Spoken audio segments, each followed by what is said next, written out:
File for divorce, I don't want the kids." With those harsh words, my husband stormed out of the house, leaving behind our 3-year-old twins and our newborn daughter. I had a lingering suspicion about his infidelity, but overwhelmed with parenting and work, I had given up on confronting it. "I can't take it anymore." Just then, one of the twins hugged me tightly. "Mommy, I love you." Their worried faces looked up at me, my beloved children. Though I felt an uncontrollable anger towards my husband, at that moment, something inside me snapped. Well, might as well get it over with. I quickly prepared the divorce documents and chuckled to myself. He's the one who's going to be in trouble. He had no idea how much I had been supporting him. And so, unbeknownst to him, he began his descent into hell. "I'll be home late today." How many times had I heard those words? My name is Mary, I'm 34. I spoiled my husband when we married 4 years ago, especially since he was 2 years younger. The following year, our twin daughters were born, and 3 years later, another daughter. His returns home became exceedingly late around the time our last child was born. "I hope it's a boy this time. I've always dreamed of playing catch." He was excited during the pregnancy, but the moment he learned it was another girl, his attitude soured. And at the hospital, upon seeing our daughter, he grimaced. "She doesn't look like me, not cute." The moment I heard that, I was filled with rage. How can he not find his own child cute? How can he say such a thing? Perhaps I was already considering divorce at that point. His moodiness continued even after I came home from the hospital. And even as my maternity leave ended, he hardly helped with the kids. Show some interest in your children. If you're short on hands, hire a babysitter with the money you've made. I worked at a top-notch company, earning substantially more than most women my age. Meanwhile, my husband struggled to hold a job, often quitting before I even noticed. Perhaps he envied that his wife was more successful. At that time, he was also working a temp job, uncertain of how long it would last. I couldn't count on him financially, but I wished he'd at least fulfill his role as a father at home. At least play with the kids at night. It's such a hassle. He would begrudgingly do it, but it was always half-hearted, and the girls seemed bored. My husband also realized that he wasn't endearing himself to them, and he didn't like it, perpetuating a vicious cycle. And then one day, he stopped helping with the kids altogether. "I'm tired from work, let me rest on the weekends." He would say that and either lock himself in his room or go out. "I have to work this weekend. If you don't watch the kids, I have plans too. See ya." My husband walks out without listening to a word I say. Often, I can't leave the kids alone, so I find myself calling a babysitter at the last minute. This is destroying our marriage and negatively affecting the kids. With that thought, I decided to talk to my in-laws the next day. However, husbands are like that. A wife needs to be patient. And while you're at it, take care of that thing we mentioned last time. Despite my visit to the in-laws, they ignored my concerns and only made requests for their own needs. My parents live far away, so I rarely see them. I felt guilty even thinking about calling them, unsure of who else to turn to. "Hey! Dinner!"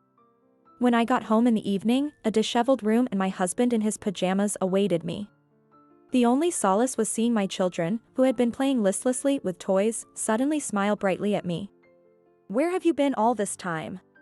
"I had to run an errand at the in-laws." "Get dinner ready fast. I'm starving." "If you've been home all this time, couldn't you have done the laundry or cleaned the bathroom?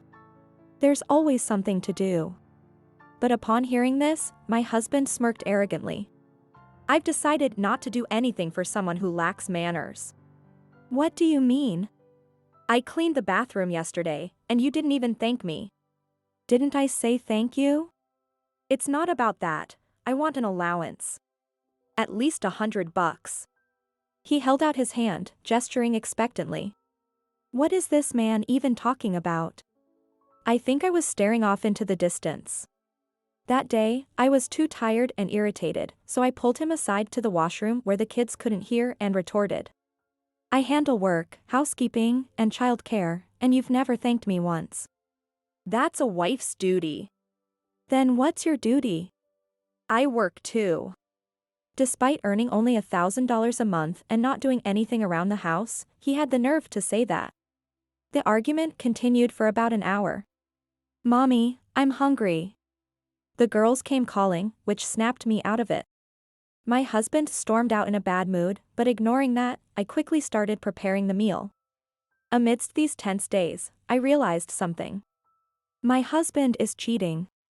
I confided this to a coworker, a close friend since college, who had also divorced due to her husband's affairs. You should gather evidence right away. She shared all the ways to do so. Honestly, I had noticed signs of his infidelity long ago. Just before our youngest was born, I detected a sweet fragrance on him that he usually didn't wear. Wearing perfume. I asked him casually as soon as he got home, and he broke into a sweat and stammered. There were other signs too, like his increasingly late returns, less conversation, his attitude towards the kids, and a lack of intimacy. But it was a certain incident that confirmed it. There was lipstick in your jacket pocket. That's mine, for my chapped lips. You're using Chanel's pink lipstick? Maybe it's my mom's. His hesitant answer sounded nothing but a lie.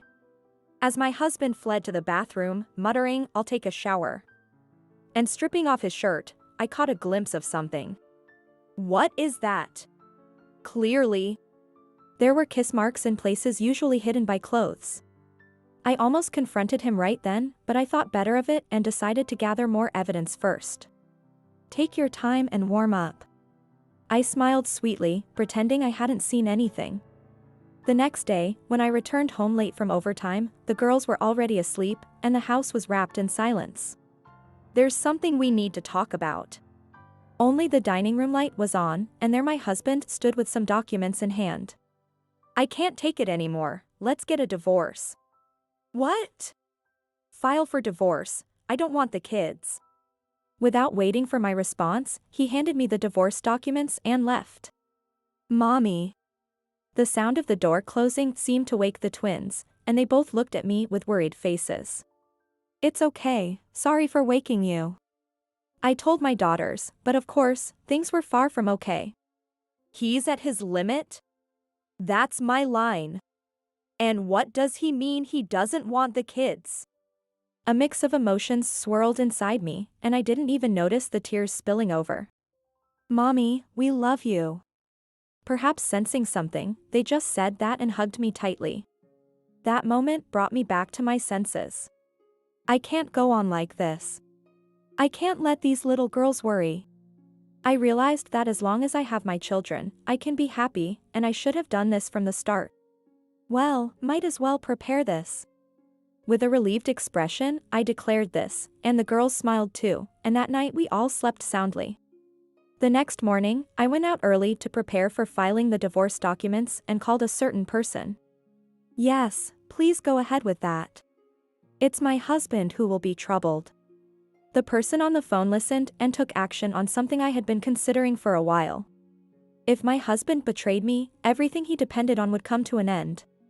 If his life falls apart because of it, it's no concern of mine. 3 days later. Mary, where have you been? Waiting for me as I returned from work were my in-laws and my ex-husband. My mother-in-law looked furious, my father-in-law was pale, and my ex seemed like he was just dragged along, not quite grasping the situation. Have you been waiting outside the front door? That's creepy. This is no time for that kind of talk. What is this?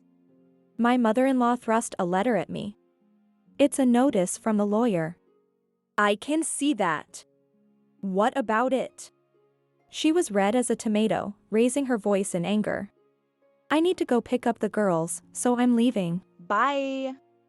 Ignoring them, I entered the house, but my furious in-laws followed me into the living room, insisting on a discussion. Why did you suddenly send this? It makes no sense. If you read the contents of the letter, you would understand. Using a lawyer, how underhanded. It was the in-laws who were at fault, yet their outrage was misplaced. Amid my frustration and confusion, I struggled to find the right words in my mind. Then, my clueless ex-husband finally spoke up. "Are you making a big deal because I divorced you?" The in-laws stared at him, dumbfounded. Of course, they would. My ex-husband had no idea what I had done for his parents. "Hey, I wasn't informed about any divorce. Is that why this is happening? You're such a useless son." "You too, why are you panicking so much?" "You've ruined everything." "Hold on, seriously, what are you talking about?" As I watched this absurd family argument with a cold eye, my mother-in-law slammed her hand on the table. "Why did you divorce Mary?" Well, that is. Whenever things got tough, my ex-husband would clam up. Seeing that the conversation wasn't progressing, I decided to answer for him. He has completely failed to fulfill his duties as a husband and father. "There you go again. Men are just like that, haven't I told you?" "So, you'd be okay if your husband cheated?" "What?" Clearly, the idea that her own son had been unfaithful was beyond her expectations, and she froze. My ex-husband tried to interject, but I silenced him with a glare. Then, for some reason, my father-in-law began to defend his son. "A man's affair is just a fling and not a real problem." "That's absurd. Please leave. From now on, let's handle this through a lawyer." "So, what do you want to talk to a lawyer about now? You agree to the divorce, right?" My ex-husband was confused, not understanding what was happening. "Agree? I filed for divorce immediately." "Then what about?" As my ex-husband and I argued, my mother-in-law suddenly started crying loudly. "Paying $56,000 all at once is impossible. What's this about a huge sum? Who are you supposed to pay?" Finally, the moment had come. My ex-husband, prepared to regret. I confidently revealed what I had kept hidden until now. It was 4 years ago, right after we got married. I was called alone to my in-laws' house, and my mother-in-law said she needed to discuss something important. At that time, just being his mother made me nervous, and I was eager to help however I could. However, what she said next was shocking. "Could you lend us $60,000? Thrown into confusion by the sudden request, she brazenly inquired about my salary. Unable to withstand the pressure, I replied, "I guess it's over $100,000, and her eyes immediately lit up. According to her, my father-in-law had gotten into horse racing and was pouring huge amounts of money into it without winning, ultimately incurring debt. She tearfully confessed they needed $60,000 to repay it and, unable to refuse, I sternly insisted, "You must pay this back," and lent them the money. For years have passed, and they've only repaid $4,000. There were times when they would repay some and then borrow again. Realizing I'd never recover the full amount this way, I hired a lawyer to demand the remaining $56,000 in a single payment. Upon hearing this, my ex-husband's face looked as if his eyes would pop out, and I nearly burst into laughter. "At that time, I said I'd pay back little by little. Why all at once now? We're no longer family, so I thought there's no need for courtesy." My mother-in-law shrieked like a monkey in her rage, directing it at my ex-husband. "It's your fault for cheating, so you should pay it back instead." "What? Why should I?" "We're not working anymore, and our pension isn't enough to pay it back. If you want to keep living in our home, you better listen." It was clear these people couldn't pay $56,000 in one go. He had just quit his job again and was unemployed. "I'm going to live at Kate's place, so I'm not paying. That's the name of your affair partner." As I wondered how long I needed to listen to this family quarrel, which was becoming increasingly absurd, I decided it was time to put an end to it. "Don't think it ends with $56,000. I'm going to demand $20,000 each from you and your affair partner as compensation. And of course, there will be child support." "What?" "Obviously, you deserve it for neglecting your children and fooling around. Where's the proof that I cheated?" Has he already forgotten proudly declaring he'd live with his affair partner, Kate? I sighed and presented them with a pile of evidence photos I had prepared for this moment. Looking at these, I almost threw up. The photos were ones my ex-husband had posted on social media, showing him kissing and embracing his affair partner. Of course, I showed them to the lawyer too, and they were definitively damning. Why do you have these? I found your social media with a simple search. It's amazing you thought it wouldn't be found. My technologically inept ex-husband had left his settings public and kept posting gleeful photos, unaware of the dangers of social media. It was surprising that someone as technologically inept as him would do this, but it made collecting evidence of the affair much easier. His parents were stunned, gaping at him. Please, go home now. It's time for me to pick up the kids in daycare. Just don't demand compensation from Kate. What if she runs away? That's not my problem. As it was going nowhere, I forcibly expelled the family. Open up. Help me. I didn't know about the debt. I could hear my ex-husband's screams through the door, but when I shouted, "I'll call the police," they reluctantly left. A year later, after paying me the compensation, his affair partner disappeared. Because of that, my ex-husband ended up living with his parents, who incessantly demanded he shoulder the $56,000 debt, and he ended up borrowing money from dubious lenders. Though he repaid that quickly, there was still the $20,000 in damages for the affair and monthly child support of $500. Now, he's earning day wages doing manual labor from morning till night. With the interest on his debts ballooning, he might never be able to pay it all back. But that's none of my concern. Mom, hurry up or we'll be late. Oops, my daughters are calling me, off to daycare we go. They're growing up so well. That alone makes me happy.